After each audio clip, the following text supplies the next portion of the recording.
Bharat agro agencies మాకు ఇక్కడ shop ఉందండి. ఒక 2 months బ్యాక్ మేము గోడౌన్ తీసుకున్నాము. కాకపోతే దురదృష్టవశాత్తు ఈ రోజు మంటలు కంటుకొని మాకు ఆల్మోస్ట్ 20 లక్షల రూపాయల నష్టం ఉంటుంది. డిఫరెంట్ కంపెనీలు సంబంధించిన స్టాక్ అంతా మేము ఇక్కడ పెట్టుకున్నాము. సో ఈ రోజు మేము ఆల్మోస్ట్ 20 లక్షల నష్టం అంటే మాకు చాలా ఇబ్బందికరమైన పరిస్థితి.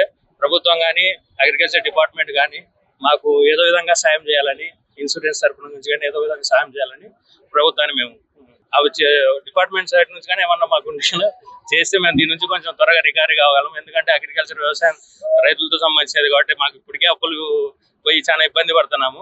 సో మళ్ళీ మాకు ఇది అడిషనల్ గా ఇంకొక ఇబ్బంది, చాలా ఇబ్బంది మేము తీరుకోవాలన్నా కూడా చాలా టైం పడుతుంది, కొన్ని సంవత్సరాలు పడుతుంది. 20 లక్షల స్టాక్ మేము అయిందంటే కంపెనీల దగ్గర నుంచి కానీ మాకు చాలా ప్రెషర్ ఉంటుంది.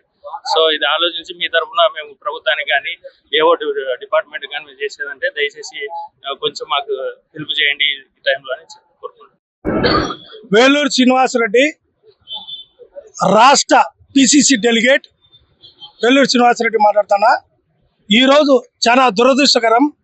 ఇతను నాగేంద్ర ప్రసాద్ అనే అతను సోఫా సీట్లు అంగడి పెట్టుకొని మొత్తం ఆ ఆస్తి అంతా ఇక్కడ కూడబెట్టి ఈ అంగడి పెట్టుకొని జీవనాధారం చేసుకుంటున్నాడు.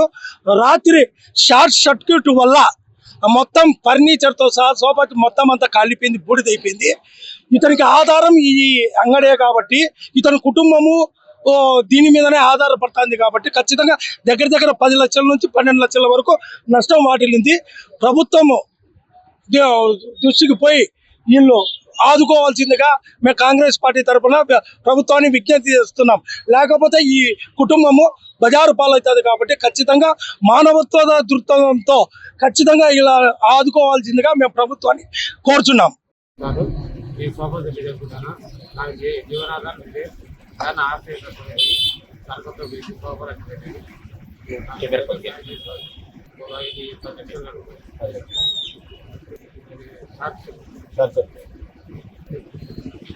ఓకే.